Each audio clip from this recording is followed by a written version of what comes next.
Men ардайым баштаганда айтып жүрбөйм, ким элем, ким болдум деп. 46 жыл келгенде да нет деген сөздү билчү эмесмин. Ошентип тырышып жүрүп, институт бүттүм да. Бүткөндөн кийин ушул клинический ординатурага калдым. Клинический ординатура азыр деле бар бизде. 3 жыл. Окутабыз, үйрөтөбүз, 3 жылдан кийин районго хирург кылып жиберебиз деп. Мен ошон бүткөндө сразу кафедра госпитальной хирургии. Ошо кафедра азыр да бизде бар. Азыр ошо кафедраны заведует профессор Сопыев Андрей Асанкулович. Ошол кафедранын заведующий профессор Фридман Максимович. Бул Ленинградтан келген 51-жыл 5-чи курста жыгында окуп калдым. Ординатура бүткөндө ошо кафедрага калдым. Калганда жакшы принимать этти. Кафедранын мындай составы, коллективи. Эмнегедир ошол вакытта эркек жок да. Бүт аялдар, 7 аял, доцент, ассистент, барлык аялдарды, барлыгы зор аялдар. Эсимде калган Студенцова деген доцент, ушу зор бойлуу, өңдүү түстүү, күйөөгө чыкпаган аял экен. Бул мындай зарлык ишини көргөн эмес. Ушу иш тил дегенде жөн эле эркектен жаман, жокту деп кирчи, жокту деп. Ушул аял эсимен калбайт. Мени тил дегиси келсе, анда запасым жок да. Орус тилин начар билем, жазганым начар. Ошону текшерет. Көзүм эле айт. Каких ты дураков к нам посылает? Каких ты неграмотных, необразованных, нахалов, хулиганов. Мунун баары менде бар эле. Себеби бүткөндөн бүттү атып, бирок хирургия практически нөл, билбейм дештик. Ушунчалык аракет кылып чуракайым. Негедир ушу 7 аялга жакпай койдум деме. 7 тең барлыгынын күйөөлөрү профессор. Эмне кылсам жакпайм. Бар эле тил деген эле ошол. Ушу тилдин баарын окуп жүрдүм. Анан 3 жыл ординатура. Мен аларга жардамдаша сервис этем. 3 жыл бүтөргө жакын калган ошондо бир менде бир смелость пайда болду. Кафедральный жыйналышта мен чыгып айттым. Максим Ефимович, я уже заканчиваю, скоро я уеду в район. Я ничего не умею.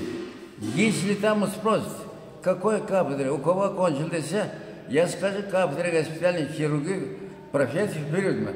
Как-то вам немножко неудобно было всем, Максим Ефимович, завтра готовьте аппендицит, грыжи, я сам буду ассистировать. Эртеси ошол даярданып келдим, мен теоретически даяр болуп калганмын.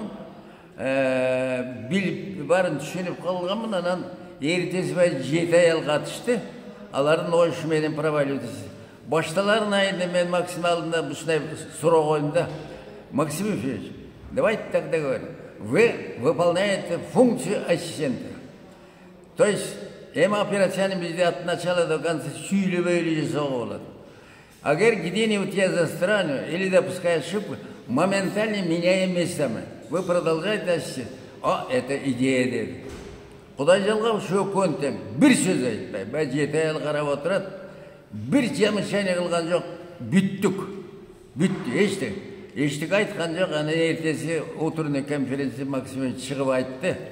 Мамбет, оказывается, руку, голова готова.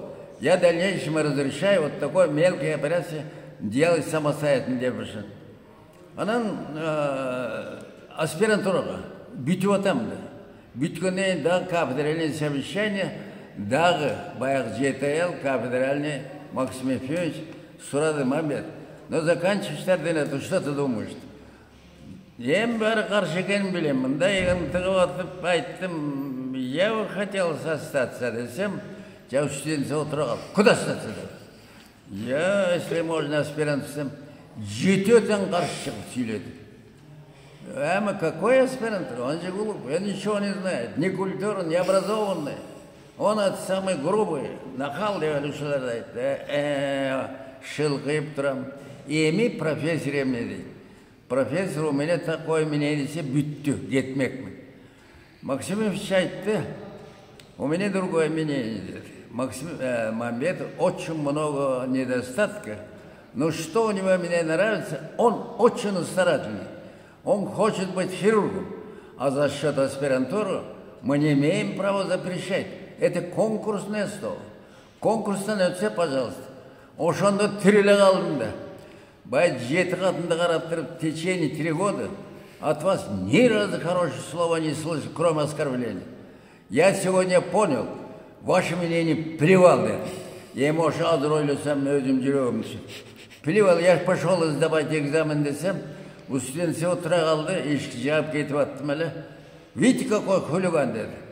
Угуп калып эшикти ачып туруп кайра, яман покажи хулиганство деп чыгып кеттим. Анан 1 ай жүрүп, анан аспирант болуп кирип келбедим кайра. 1 айдан кийин кирип келдим мен аспирант болуп. Анан аспирантурада баягы жетел дагы эле ысылды.